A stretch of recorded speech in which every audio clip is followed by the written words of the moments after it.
Hello guys, welcome to our channel. నేను మీ తేజ. ప్రస్తుతం మనతో పాటు సోషల్ యాక్టివిస్ట్ కృష్ణకుమారి గారు ఉన్నారు. ఆమెతో మాట్లాడు. నమస్తే మేడం. నమస్తే. సో ఇక్కడ కాంగ్రెస్ ప్రభుత్వం గెలిచి పాలన చేస్తూ 1 ఇయర్ అయితే పూర్తి చేసుకుంది. మరి ఈ 1 ఇయర్ లో ఎంతవరకు డెవలప్ అయింది? ఉచిత బస్సు ఎంతవరకు అందరికి ఉపయోగపడింది? మరి మిగతా గ్యారంటీల పరిస్థితి ఏంటి? అవి ఇంకా అమలు అయ్యాయా, అవ్వలేదా? సో వీటన్నిటి గురించి కూడా మాట్లాడాలి. సో దీని గురించి మీరు ఏం చెప్తారు మేడం? కాంగ్రెస్ ప్రభుత్వం 6 గ్యారంటీల్ని అమలు పరచాలి అనే ఉద్దేశంతోనే మొదలైంది. 6 గ్యారంటీలు ఇచ్చే ప్రాసెస్లో వాళ్ళకి ఇంకొన్ని సవాళ్లు ప్రతిపక్షాల నుంచి ఎదురైనవి. ఈ ప్రతిపక్షాలు విసిరిన సవాళ్ళని ఎదుర్కొంటూ ఈ 6 గ్యారంటీలు అమలు పరిచే విధానంలో కొంత సమన్వయం లోపించింది అనేది ఖచ్చితంగా చెప్పొచ్చు. వాళ్ళ దృష్టి అంతా టిఆర్ఎస్ బీజేపీ వాళ్ళు విసురుతున్న సవాళ్ళని ఎదుర్కోవటంలో వాళ్ళ శక్తియుక్తులన్నీ, వాళ్ళ మేధాశక్తి మొత్తం కూడా అటు డైవర్ట్ అయిపోతుంది తప్పితే ఈ 6 గ్యారంటీల విషయంలో వాళ్ళు కాన్సన్ట్రేట్ చేయలేని పరిస్థితికి ఈ ప్రతిపక్షాలు తీసుకొచ్చినాయి అని చెప్పొచ్చు. వచ్చింది మొదలు ఇది పడిపోయే ప్రభుత్వం, ఈ ప్రభుత్వాన్ని పడగొడతాం, ఇది 3 నెలలే ఉంటుంది, ఇది 6 నెలలే ఉంటుంది అని వేణుస్వామి జ్యోతిష్యాలు చెప్పినట్టు జ్యోతిష్యాలు చెప్పడం మొదలెట్టారు వీళ్ళు. అయ్యేసరికి వీళ్ళు నిజమే కావచ్చు, అసలు వీళ్ళందరూ కలిసి ఏదో అండపిండ బ్రహ్మాండం చేసేసి ఈ ప్రభుత్వాన్ని పడేస్తారేమోనని చెప్పి కాంగ్రెస్ వాళ్ళు కూడా ఒకంత అతిశ్రద్ధకి పోయి ఆ ప్రభుత్వాన్ని నిలబెట్టుకోవాలి అన్న పరిస్థితిలో దీన్ని గాలికి వదిలేసేసి ఏ పార్టీ నుంచి ఎవరు వస్తారా మన పార్టీలోకి, మన పార్టీని బలోపేతం చేసుకోవాలి అనే విధిలో వాళ్ళు వెళ్ళిపోయారు. వాళ్ళని ఆ స్థితికి నెట్టిన మటుకు అవునన్నా కాదన్నా ప్రతిపక్షాలే. బీఆర్ఎస్ అను బీజేపీయే రెండే, టీఆర్ఎస్ బీఆర్ఎస్ కాదు, టీఆర్ఎస్ బీజేపీయే ఆ పన్నాగం పన్నిని అనమాట. కానీ నేనేమంటానంటే, మీరు నిజమైన ప్రతిపక్షం అయితే, మీరు ప్రజల కోసమే ఉంటే గనక, ప్రజల కోసం ఉన్న ప్రతిపక్షమే అయితే గనక ప్రభుత్వాన్ని సరిగా గాడిలో పెట్టేటట్లు, ప్రభుత్వం సరిగా పనిచేసేటట్లు చెయ్యాలి తప్పితే ప్రభుత్వం ఒక ఏమంటాం దాన్ని డిఫెన్స్లో పడిపోయి, ఆత్మరక్షణలో పడిపోయి వాళ్ళు నిలబెట్టుకోవడానికి చేసే ప్రయత్నాల్లో ప్రభుత్వ పనులు కుంటుపట్టడం, ప్రజలకు జరగాల్సిన సేవలు అందకపోవటం అనే దాని విషయంలో క్షమించకూడని నేరం చేశారని చెప్పొచ్చు ఈ 2 పార్టీలు. అసలు మీకెవరిచ్చారు ఈ హక్కు? ఇది ఉండేది 3 నెలలే, ఈ ప్రభుత్వాన్ని ఖచ్చితంగా పడగొడతాము అనే హక్కు ఎవరిచ్చారు? వాళ్ళు ఎలా ఎలక్ట్ అయ్యారు? వాళ్ళు ఏమైనా కేవలం కండబలంతో ఏమైనా ఎలక్ట్ అయ్యారా? రాజ్యాంగ బలంతోనే కదా, ప్రజాస్వామ్యయుతంగానే కదా వాళ్ళు ఎలక్ట్ అయింది. మరి అలాంటి ప్రభుత్వాలు పడిపోతాయని మీరెందుకు జ్యోతిషాలు చెప్తున్నారు? మీరెందుకు కోరుకుంటున్నారు? అది మీ కోరిక, అది మీ కల కావచ్చు. దాన్ని సాకారం చేయటానికి ఉన్న ప్రభుత్వాన్ని పడగొట్టడం, ప్రజల జీవితాలను అంధకార బంధురం చేయటం ఎంతవరకు కరెక్టు? ఇప్పుడు సిటీ బస్సు అని అడిగారు మీరు. సిటీ బస్సు వాళ్ళు బాగానే చేశారు, ఏ మాటకా మాట. అయితే మాటలు వస్తున్నా కానీ మొత్తానికి మాటలు వచ్చినా కానీ మొత్తానికి బాగానే చేశారు, ఉపయోగపడి బస్సులు ఉపయోగపడకుండా ఎట్లా ఉంటాయి? ఇప్పుడు వాళ్ళు 0 టికెట్లు ఎన్ని కొడుతున్నారో చూపిస్తున్నారు. నెమ్మదిగా 0 టికెటింగ్ తగ్గింది. మొదట్లో ఏంటి అంటే అసలు నిజంగా ఈ పథకం ఉందా లేదా అని వాళ్ళు గిచ్చి చూసుకుంటాం కోసం బస్సులు ఎక్కిన వాళ్ళు వచ్చిన వాళ్ళు ఉన్నారు. తప్పేం లేదు. ఇప్పుడు టికెట్ కొనుక్కుని ఎక్కలేని వాళ్ళు ప్రయాణం మానుకున్నారు అనుకోండి, ఇప్పుడు ఫ్రీ టికెట్ అనేసరికి, ఫ్రీ బస్ అనేసరికి వెళ్తారు. వెళ్తే తప్పేముంది? దీనివల్ల చిన్న ఉద్యోగస్తులు, జీతాలు తక్కువ ఉద్యోగస్తులు, గవర్నమెంట్ ఉద్యోగస్తులు కాదు సుమా, చిన్న ఉద్యోగస్తులు, వాళ్ళకి ఆ టికెట్ డబ్బులు మిగిలినట్టే కదా. ఇప్పుడు నెల మొత్తానికి ఒక పూటకైనా కూరగాయలకు వస్తాయిగా, అయ్యి లేదు ఏదైనా పిల్లలకి ఏదైనా కోడిగుడ్డు కానీ అట్లాంటివి పెట్టుకోవడానికి వస్తాయిగా డబ్బులు. తప్పే ఉంది దానికి. కానీ రాజకీయ నాయకులు ఎలా మాట్లాడారు, ఎంత ఎగతాళి చేశారు. ఆఖరికి కేటీఆర్తో సహా ఏం మాట్లాడారు? బ్రేక్ డాన్స్లు వేసుకోండో ఏదో అన్నాడు కదా ఆయన, ముచ్చట్లు పెట్టుకోండి అని బస్సుల్లో కొంచెం ఎగతాళిగా స్కిట్లు చేసుకోండి, రీల్స్ చేసుకోండి అని చెప్పి మాట్లాడాడు. తర్వాత సారీ చెప్పాడు, అది వేరే విషయం. ఏది ఏమైనా సరే ప్రభుత్వానికి మనం కొంచెం టైం ఇవ్వాలి. కొత్త ప్రభుత్వం. ఇప్పుడు ఒక పిల్లవాడు స్కూల్లో కొత్త స్కూల్లో చేరతాడు. చేరిన మొదటి నుంచి నేను చదువు, నీకు ఫస్ట్ మార్క్ ఎందుకు రాలేదు అని అంటావా?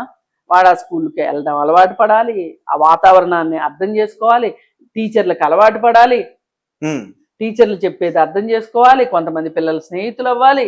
ఇవన్నీ అయితే గానీ ఆ పిల్లవాడు కుదురుకోడు అక్కడ. ప్రభుత్వాలైనా అంతే.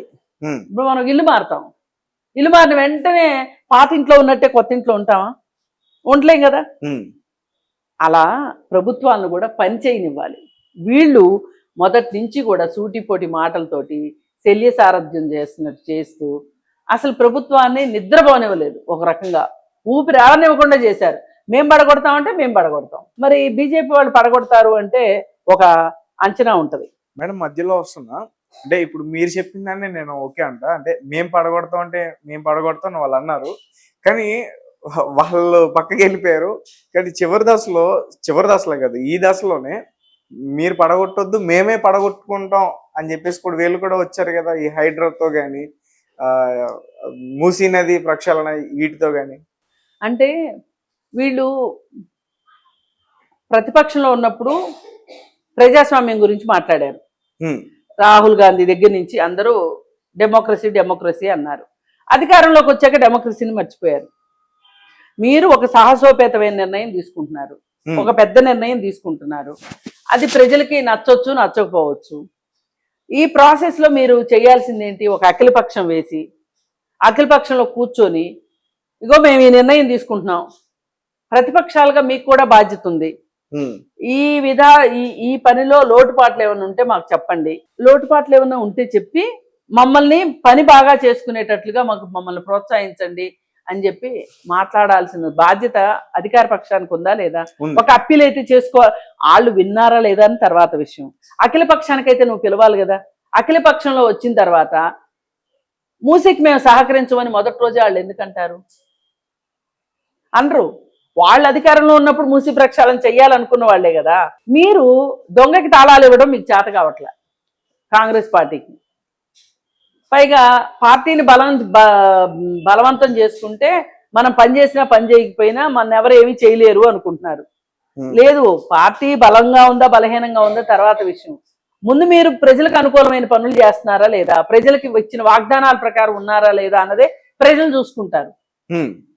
ఇప్పుడు నీకు ఆ పార్టీ నుంచి నలుగురు, ఈ పార్టీ నలుగురు నుంచి వచ్చినంత మాత్రాన్ని నీకేమవుతుంది? అది నీకు బలుపు అయితే కాదు, వాపు ఎన్నటికీ బలుపు అవ్వదు. కానీ మీరు వాపు మీదే ఆధారపడ్డారు.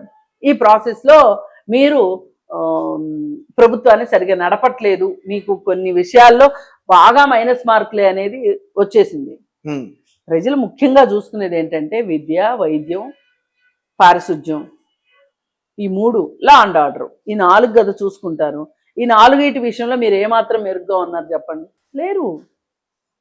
విద్య అంటే ఇప్పుడు మన కాలేజీల గురించి మాట్లాడవచ్చు, వైద్య విషయంలో కూడా చూస్తున్నాం. మొత్తానికి ఏది ఏమైనప్పటికీ కూడా వీళ్ళు 10 సంవత్సరాల తర్వాత వచ్చినా సరే పరిపాలన బ్రహ్మాండంగా చేస్తున్నారు అనిపించేలాగా అయితే లేరు. అలా అని మైనస్ మార్కులు ఇవ్వడానికి కూడా లేదు. ఓ 7-8 మార్కులకి అయితే ఇవ్వచ్చు, 10 మార్కులకు ఒక 7-8 మార్కులు అయితే ఇవ్వచ్చు. సరే, ఏది ఏమైనా ఈ ప్రతిపక్షాలు కూడా కలిసి వస్తే వాళ్ళ పరిస్థితి ఇంకా బాగుంటది అనేది వాస్తవం. కానీ ఈ ప్రతిపక్షాలు అయితే కలిసి రావట్లేదు, రాకపోగా వాళ్ళని ఇరుకుని పెట్టేటట్లు ప్రయత్నాలు చేస్తున్నారు. ఇది మటుకు మిమ్మల్ని భవిష్యత్ తరాలు క్షమించవు. ఇప్పుడు ఈ రాష్ట్రం ఈ రోజు బాగుంది అనుకోండి, ఈ రోజు బాగున్న దాని ఎఫెక్టు ఇంకొన్ని సంవత్సరాల తర్వాత కనిపిస్తుంది మనకు, దాని రిజల్ట్. ఆ ఎఫర్ట్ పెట్టనివ్వట్లా వీళ్ళు, బీజేపీ వాళ్ళు కానీ వీళ్ళు కానీ.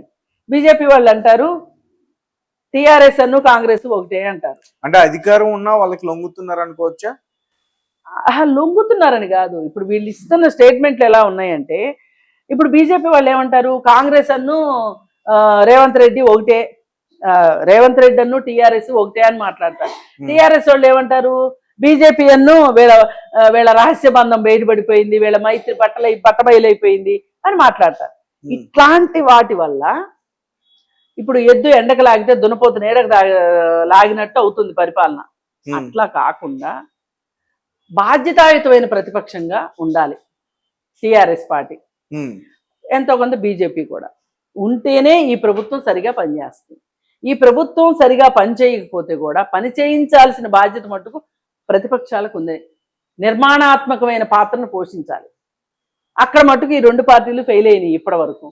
ఇప్పుడైనా సరే వాళ్ళు 6 గ్యారంటీలు అని చెప్పారు. 6 గ్యారంటీల్లో మేము ఒక 4 చేసేసామని చెప్తున్నారు, ఇంకొక 2 చేయాల్సినవి ఉన్నాయని చెప్తున్నారు. ఏది ఏమైనా సంవత్సర కాలం అంటే చిన్న కాలం కాదు.